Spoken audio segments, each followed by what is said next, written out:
With words that shapeshift and a tongue that can be holstered for spews whenever you desire, the barrel lines up. Facing my chest, it's off-center, facing left. A gun with gunpowder, brown eyes and a pretty smile, and danger that tells you a lie. I love you. You'll never hear it coming. The hammer smashes and clicks. A flash of light, it blinds you, like a photo you weren't prepared for. Fast but unsuspecting, blinding but so refreshing. Like a photo, quick, she zooms into my eyes. The bullet fires so fast. Overwhelmed by emotion. What to say besides it back? I love you too. A girl is a gun.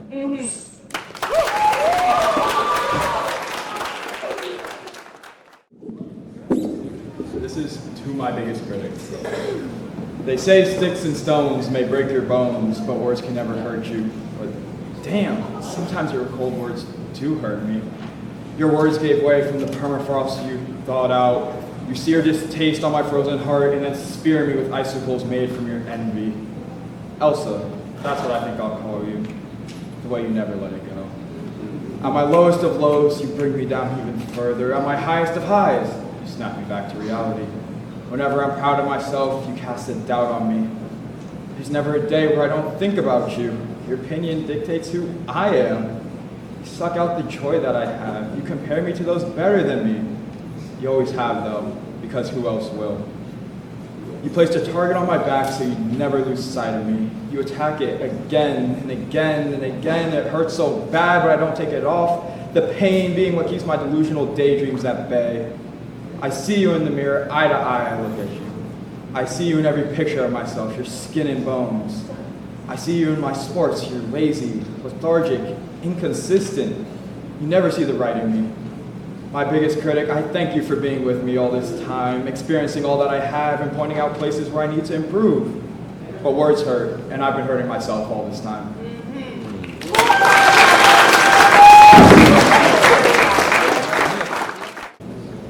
Our froze, twists and braids pierced through by gazes, attempting to decipher what secrets lie in mazes of triangle, square, box, and rows could never understand. Through water we raked, in the mud we sloshed, through tangles of vines and liquid, locks lurked and lodged. We pushed our feet beneath the green of the terrain, dragging fingers through knots of grass, tangles withstood in tall fields to keep us restrained and contained like hair. We condense and shrink like minds dabbled in moolah, spent to lock what we can onto our heads, studded, sparkled, and bubbled to find pride in our mazes, far from the gazes of the ones who never understand.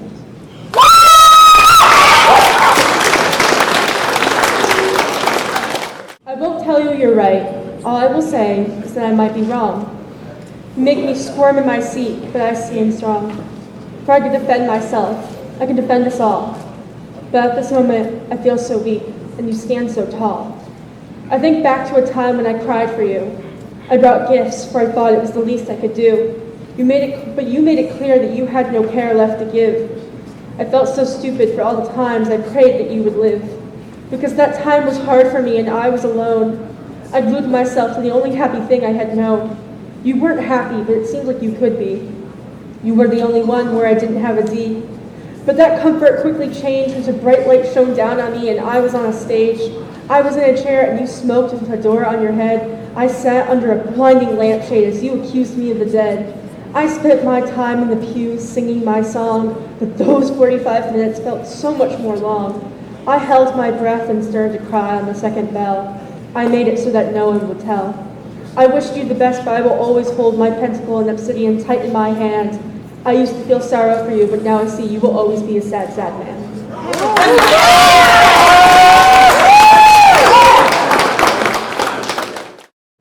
He says the problem with teachers is, what's a kid going to learn from someone who decided their best option in life is to become a teacher?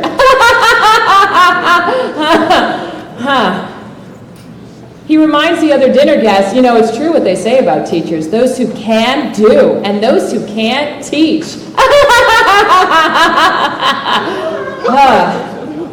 I decided to bite my tongue instead of his. And I resist the urge to remind the other dinner guests, it's also true what they say about lawyers, because we're eating after all, and this is supposed to be polite conversation. I mean, you're a teacher, Liz. Be honest. What do you make? And I wish he hadn't done that. Asked me to be honest, because you see, I have this little policy about honesty and ass kicking, which is if you ask for it, then I have to let you have it. You want to know what I make?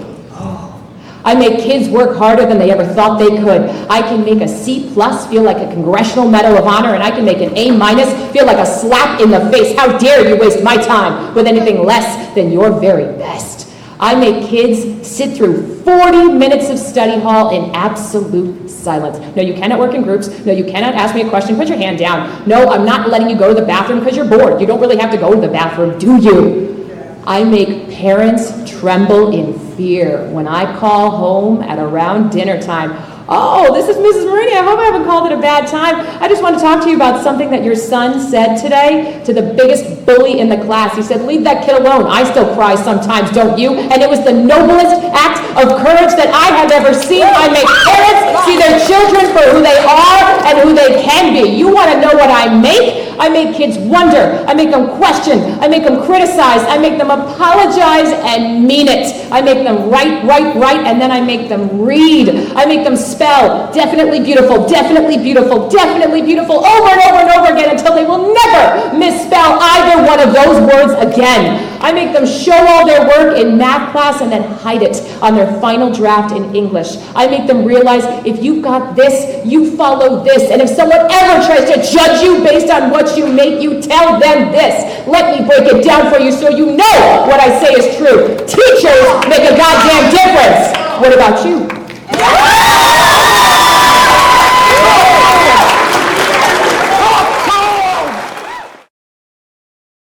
Dear dog people, this is a confession. I ran over your dog with my car last week on the sidewalk. Let's just say my steering is lacking.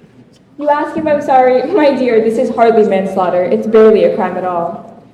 Dear dog people, next time you tell me your dog is friendly or tell me I'm too old to be scared, I'll kindly stick a gun to your head. We'll see if you're so collected then. Dear dog people, every one of you tells the same story. Yes, but my dog is special. Look how friendly it is. It's licking you? Oh, it must like you. Oh yeah? Should I lick you too then? Is that how dog people want affection? I'd rather just say F it, send you and your dog right to hell, than go about my day as usual. Dear dog people, no one is quite so repulsive as you. You're opposed to getting pushed off a cliff. What if I saw cliffs everywhere around you and rolled my eyes every time the panic hit your face? They're just friendly cliffs, only 500 feet high.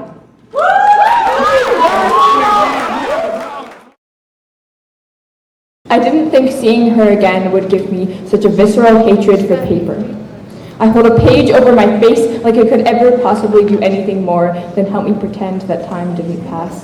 Since I held your words in my hands and struggled so desperately to breathe, I was so grateful for air.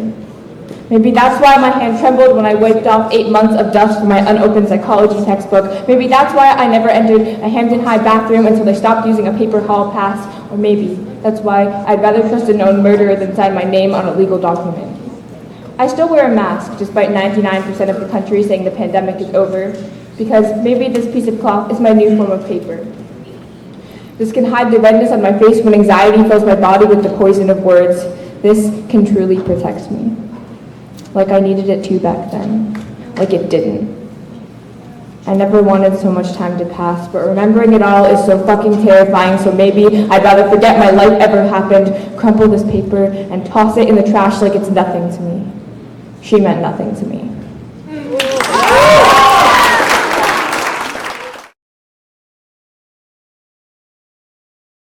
Maybe it's the pain I deserve. I'm worn around my loneliness, but we all do it. That's the sad part. Let's all hide together. Let's show our smiles to the world until we break them, until we drop them, until we tear up. Pain is so much more than a feeling, it's a lifestyle. It's an item I carry around. We all have it. Once again, we're all alone. So many people come into my life. So many people have stories, and these stories hold pain. What makes pain so special? It's always there lurking, preying on everything. I can't feel most of the time, but when I do, it's this empty hole that breaks me. No matter how hard I try, it stays skin deep, bitter spreads while anger pumps. Pain is the fuel, pain is our reasons, pain is our attempts. Pain is never going away, and that's what makes it special. But now I stray away from living and I stay in my thoughts. I try to cover up my pain. Sometimes I do it well. When I don't, I remain alone. Pain dismembers me. Pain scares me. How far will it go? How long do I have? Pain is living for me. So if pain controls all of me, I guess I'm not so lonely. If I have her there, she's my company. She lives in me. She starves my soul and feeds herself. Pain walks among us, tearing every part of us down until we give up and move on. No one's really lonely because we have her. In a world where we're taught to believe that all people are equal and free, there's a system that's built to deceive, and it's rooted in deep-seated bigotry. It's a system that's called systematic racism, and it's been with us for far too long. It's like a disease that spread like a schism, and it's made us forget what's right and what's wrong. It's a system that's built on the foundation of hate, and it's fueled by the love of money. It's a system that's designed to discriminate, and it's left so many feeling lost and lonely. It's a system that's torn families apart, and it's left so many feeling incomplete. It's a system that's broken so many hearts, and it's left us with nothing but defeat. It's a system that's been gazing at us for years, and it's made us feel like we don't belong. It's a system that's filled us with so many tears, and it's left us feeling like everything is wrong. It's a system that's made us feel like we're less, and it's made us feel like we're not enough. It's a system that's left us in such distress, and it's made us feel like we're nothing but fluff. But we're here to say that we're not giving up. We're here to say that we won't be denied. We're here to say that we're taking our cup, and we'll drink from it with a sense of pride. We'll fight for our rights, and we'll fight for our voice, and we'll stand up to those who seek to oppress. We'll fight for our future, and we'll make a choice to create a world where we're free from distress. We'll make a world where waters are right, and it's not a privilege for the few. We'll make a world where everyone's in sight, and not just for those who fit a certain hue. We'll make a world where money is just a tool, and it's not something that dictates our worth. We'll make a world where everyone can rule, and it's not just those who had the chance from birth. So let's stand together and let's make a change. Let's build a world where love and kindness reigns. Let's break down the walls of systematic rage and create a world where justice always maintains.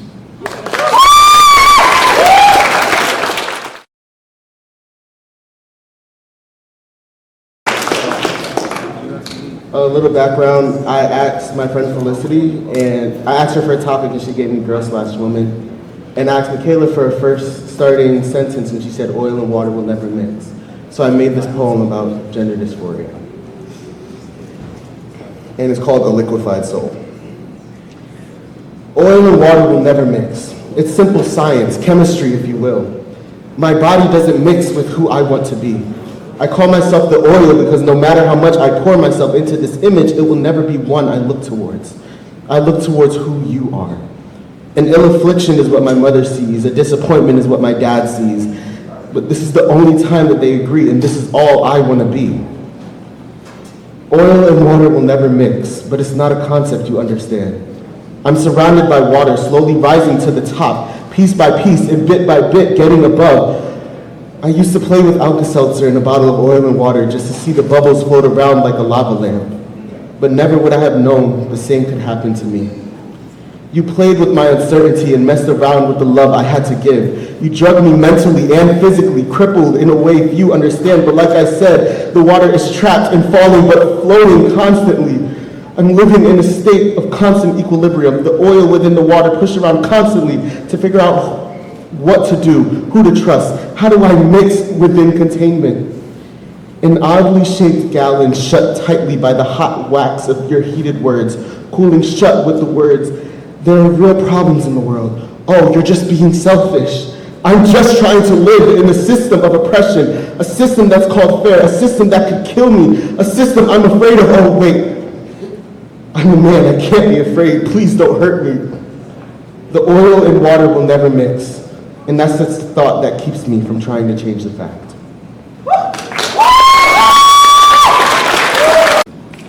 This poem I like to call To Take a Peek in My Brain. To take a peek in my brain, to find the things I keep away, to find the fears I live by, to find my desires.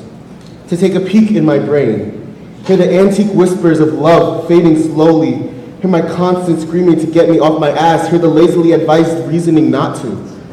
To take a peek in my brain, feel the elasticity of emotion stretching back and forth, feel said emotion wearing itself out, feel the cramping space. I'm running out of space. Please take a peek in my brain. Smell the gears running whatever way they desire. Smell the candle placed to distract from the mess with ocean breeze. Smell what I could have been, who I could have been. My apologies. Take a look in my brain. Taste the undoubtful curiosity that hides. Taste the issues I must deal with every day. Taste the truth. This is but a peek of my brain. Thank you for looking in.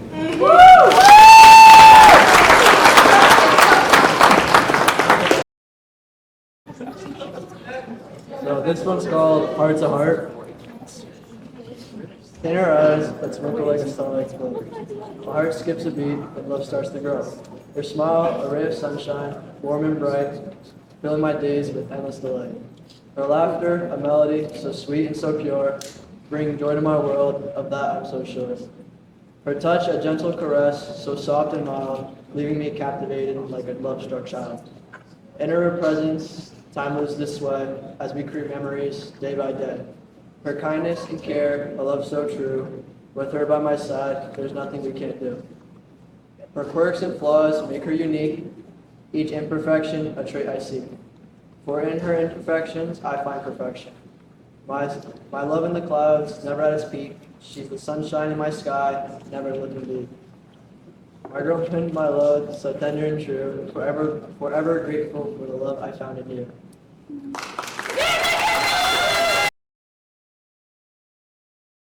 Of all the trans people I know or have been close to, I have yet to find one without an eating disorder. And maybe there's a selection bias being that they're my friends. Maybe I'm conflating correlation and causation. No, who the fuck am I kidding? It isn't an accident. To the question of trans misery, we pose medication. And to be perfectly clear, I am pursuing surgery. I'll make God herself blush with transgender HRT. I'll make nature my bitch if it makes me feel pretty, but that doesn't tell me how I'm supposed to live. In this moment, in this body, it's like I'm stuck forever with itchy shirt tags, faced like a grotesque, ill-fitting Halloween mask, the difference being I don't get to take it off at the end of the night. My clothing attempts to hide a body that perpetually bets against me, a body that doesn't accommodate my delusional fantasy, as my mother, with disgust she calls concern, likes to say.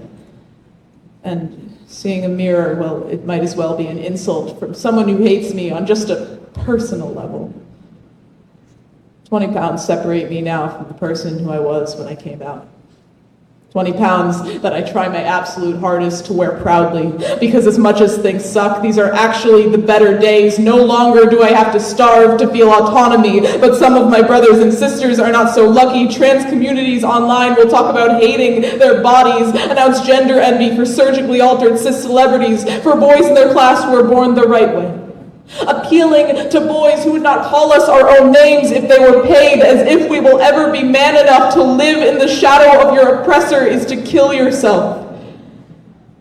Yet, we view this self-hate in complete isolation.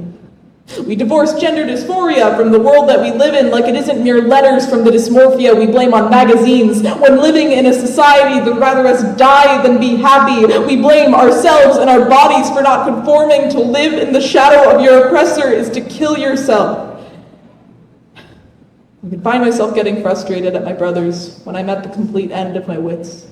Egocentrically viewing our struggles as individual, like mental illness, when our brains are not the origin of this suffering, because cis people have to live with one set of gendered expectations, while we take on two for which we meet neither. So how can I blame my trans brothers and sisters for taking internal pain out on their bodies? When I starve myself, I wonder if I was just asking, can you hear me?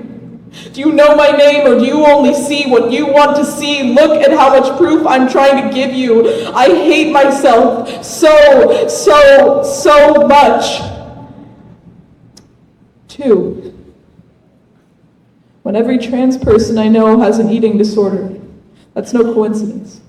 That's systemic fucking oppression for me to tell myself my body says more about me than I can, as if my very existence isn't poetry. You take away the right for me to live comfortably in my body. You take away so many nights lost to obsession. You take away my life because it doesn't suit your morality. Trans suicide skyrocket while we learn to pass, while we take the burden of a hostile world onto us to learn to imitate our oppressors, all merely to die at our own hands instead of theirs. To live in the shadow of your oppressor is to kill yourself. And I can write, but a poem isn't going to save an Eden Knight or Brianna J. Saying their names will not stop men who'd like to eradicate transgenderism from spreading their genocidal euphemisms to millions of Americans. They either want to kill us or for us to do it for them. My brothers, my sisters, my friends, do not let them win.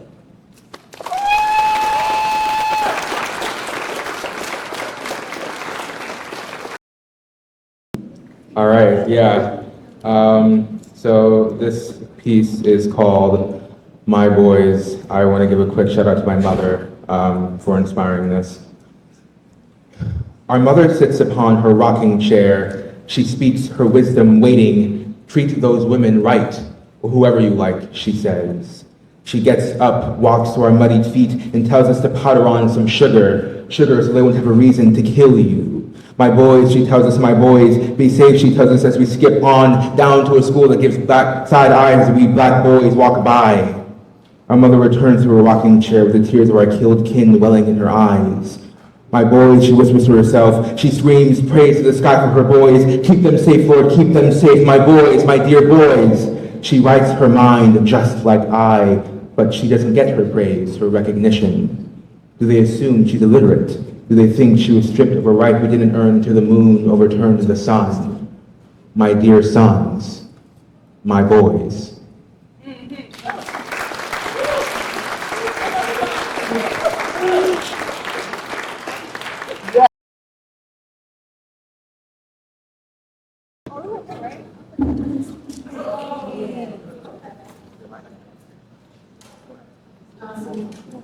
Yeah, it's called Why I Hate the Color Red. It's about why I hate the color red.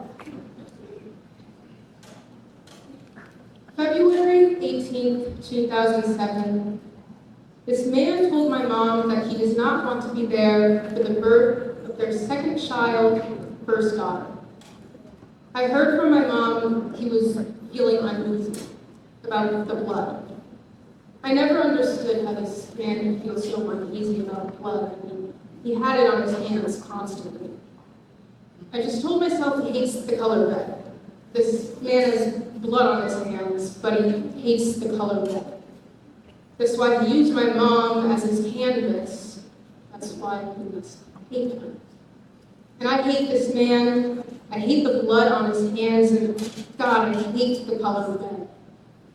February 19, 2023, one day after my 16th birthday, this man reached out to me for the first time since I was 6 years old. He told me, I'll be very upset if you dye your hair red.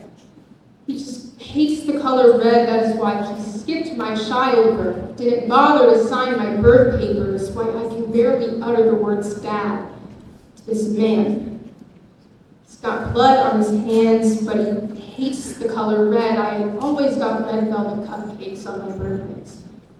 Is that why he never showed? So yeah, there was a little blood when I was born. Is that why he never showed? Is the color red really the reason I will never be able to call any man in my life dad? I hate this man. I hate the blood on his hands, and I hate the color red, and I don't understand how he could hate red so much too. He could paint with it all the time. My mother's face painted red from the blood all over his hands. God forbid there was red anywhere but where he painted it. This man only ever wanted the color red for himself. So I'll steal the color red from him, just like he stole my right to a father, because the color red is the most powerful this man can feel. All he cared to do was meet his fist to my mother's face and paint her goddamn face red on February 18, 2007. A day I know like the back of my own hand. This man doesn't know the back of his hand as well as my mother knows the front of it. This man would paint the world red with his fist if he could, like he did to my mother. So he died. I'll teach myself to love what you taught me to hate. I'll dye my hair red. I'll keep getting red velvet cupcakes every year for my birthday. I'll beat myself up until I have all the blood in the world on my hands. I'll steal the one thing you love, because you certainly did not love my mother or your own daughter. Steal the color red to replace the bloody massacre you created on my mother's face. The misplaced blood that should have only been on your hands February 18, 2007. You would care just enough to pick up your daughter in the hospital room.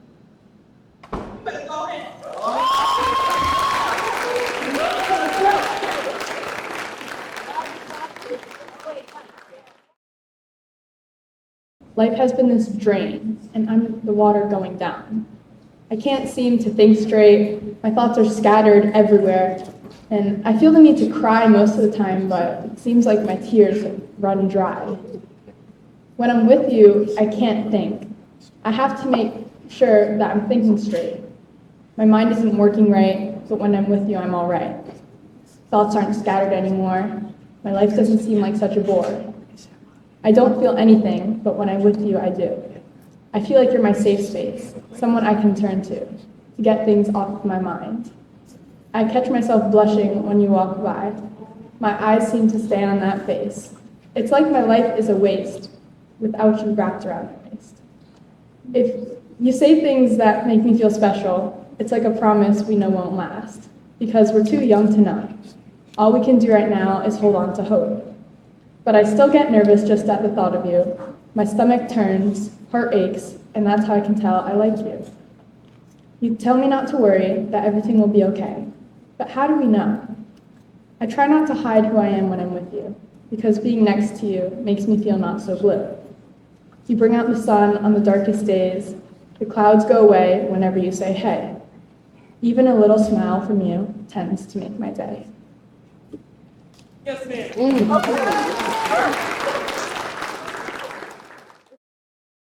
So this piece is called Alcoholics. Did you hear about the little black boy shot on 5th Avenue, bleeding out his hopes and dreams into city stores as his mom called out to God to not let it be her? Don't take my baby, don't do this to me, she cried. Were you aware of the little girl called a slut? Her mom yelled at her to cover up while her dad licked his lips atop overdue bills. She grew to fear men because they were the very same creatures who robbed her of her innocence. Do you even care? Or are you so used to stories of trauma and pain that it's become no different than happiness and joy? You never let it soak in, only fall to a pit of lifeless bodies and souls drunk on hate. Hold a book in hand and it shall burn. Close your eyes, don't let it seep through. They want to restrain you. Hold your arms behind your back, so the eye. Were you aware of the rising oceans and fallen children? The burning forests and mass graves? Were you aware of racism and hate, homophobia, pain? Do you even know about happiness and love? What happened to us? Why can't we feel anymore? When did we become so drunk on hate? If you could hold the world in hand, you are a singularity. You not think, you not speak, or else they'll hear. To them, you are nothing more than a statistic. Numbers attached to a mound of flesh. We yell, hands up, don't shoot. Let us control our bodies. Let me die on native ground. Let me be free. But with bottle in hand, drunk on power, they laugh in our faces. We are nothing, in control. Free, we think. Slaves, we are.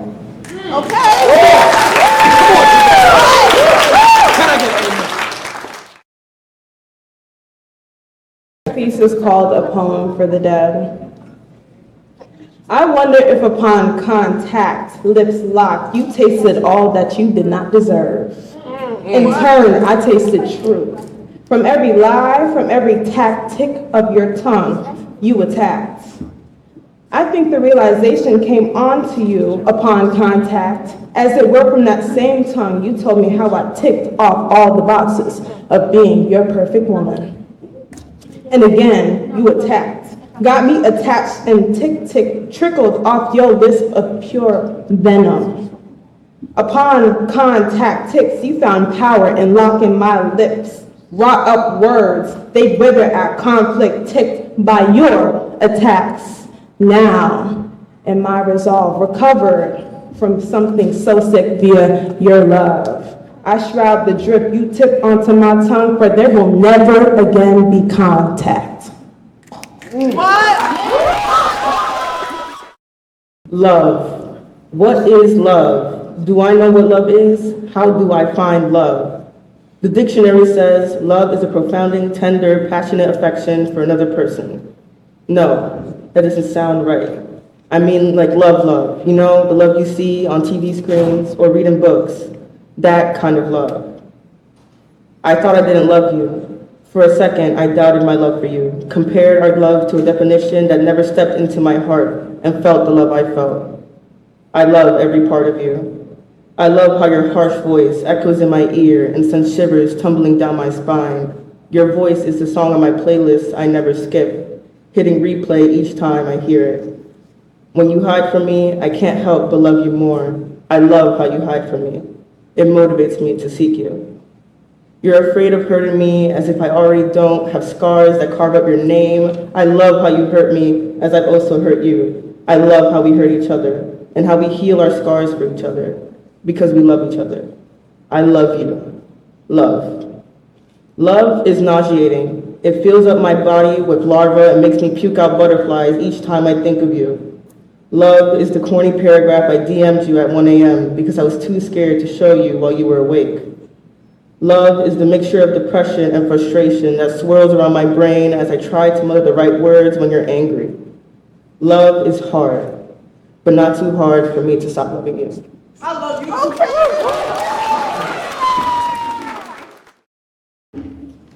Quick disclaimer, I didn't write this. This is written by Jonathan Larson. Thank you.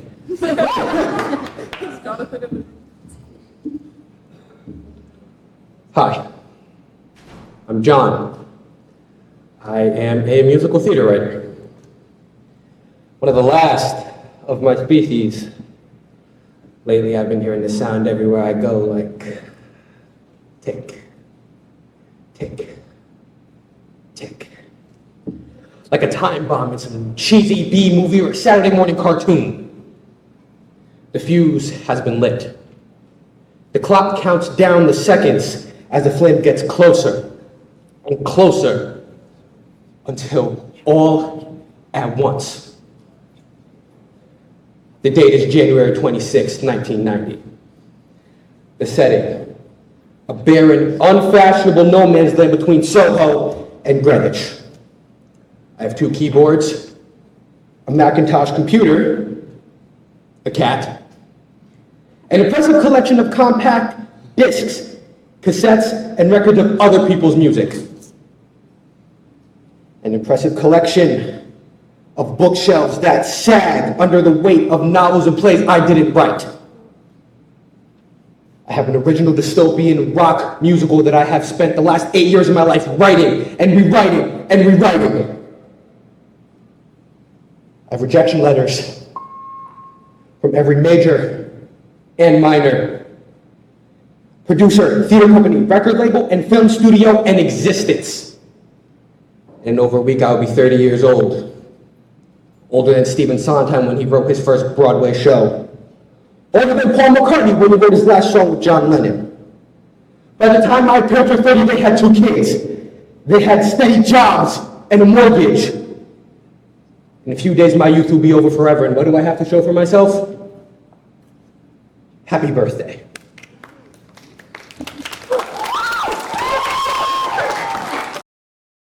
Боем лонь небо кроет, вихрь снежная крутя, то как зверь она завоет, то заплачет, как дитя, то по кровле ветшалой вдруг солому зашибет, то как путник запоздалый к нам окошко застучит.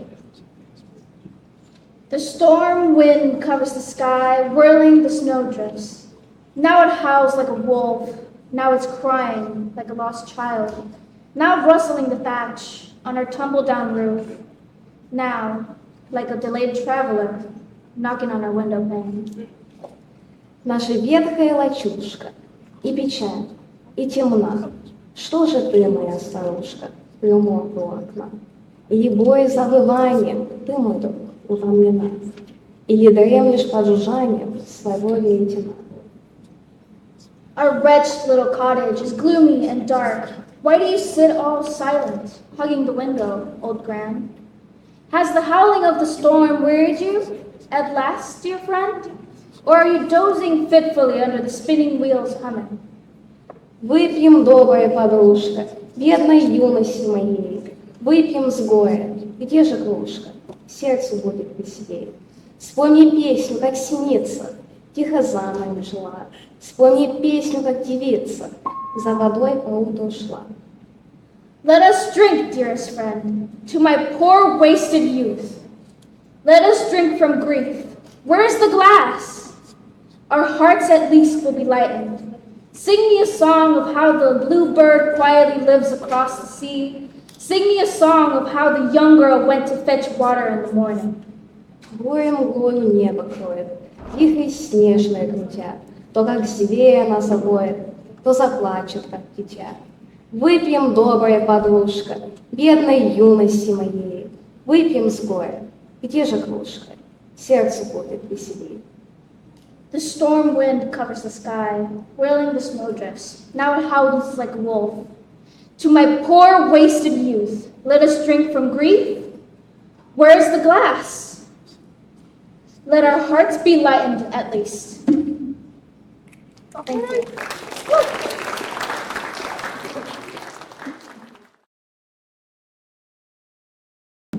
Hi, I'm Yamaya and I read the poem Una estrella, José Espronceda.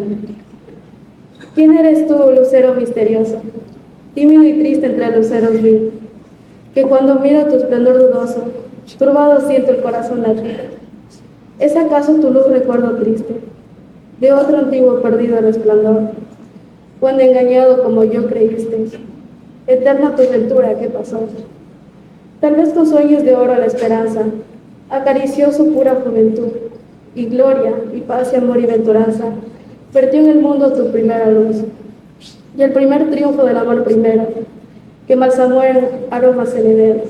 ¿Luciste acaso, mágico lucero, protector del misterio y del placer? Y era tu luz voluptuosa y tierna, la que entre flores resbalando allí, inspiraba en el alma una ansia eterna, de amor perpetuo y de placer sin fin. Mas ay, que luego el bien y la alegría, en llanto y desventura se trocó. Tu esplendor empañó ni una sombría, solo un recuerdo al corazón quedó. Y ahora melancólico me miras, y tu rey es un dardo de pesar. Si amor aún al corazón inspiras, es un amor sin esperanza ya. Who are you, mysterious star, shy and sad among thousands of stars, that when I look at your doubtful splendor, trouble I feel my heart beating?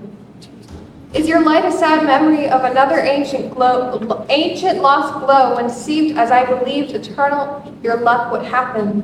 Maybe with golden dreams, hope, he caressed his pure youth, and glory and peace and love and bliss shed on the world your first light. And to the triumph of love that embalmed Eden in aromas, did you shine, magical star, protector of mystery and pleasure? It is your voluptuous and tender light, the one that among flowers slipping there, inspired in the soul an eternal desire of perpetual love and endless pleasure. But alas, that then the good and the joy, tears and misfortune it became, your splendor clouded gloomy mist, only a memory to the heart remains. And now you look at me, melancholic, and you're lighting a dark sorrow. If love still inspires the heart, it is a hopeless love now.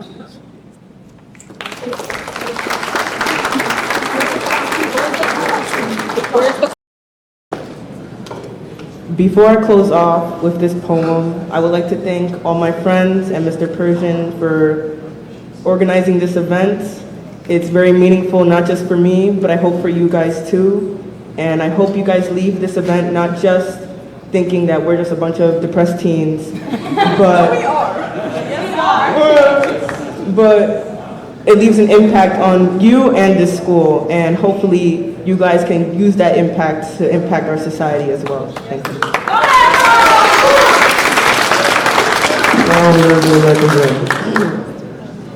A lovely couple is seen walking down an aisle of a supermarket. Buy one rifle, get 10 free is the deal of the day. Just enough firearms for the whole family. They even got a carton of milk to wash down the blood in their mouths splashed by their victims' lifeless bodies. This is the American dream. This is freedom. We march down our streets wearing white and blue. The red is just another accessory from our enemies. Bodies lie on the ground. Children cry for their deceased mothers. If you do not agree with the Second Amendment agenda, you are no good than those rotting corpses, trying to take our homes and our jobs. Us Americans need to protect our homes from these liberal aliens, trying to take away the freedom fought by the Honorable Confederacy. And this deal helps us do just that. So come down to your local Walmart and you too can protect our country.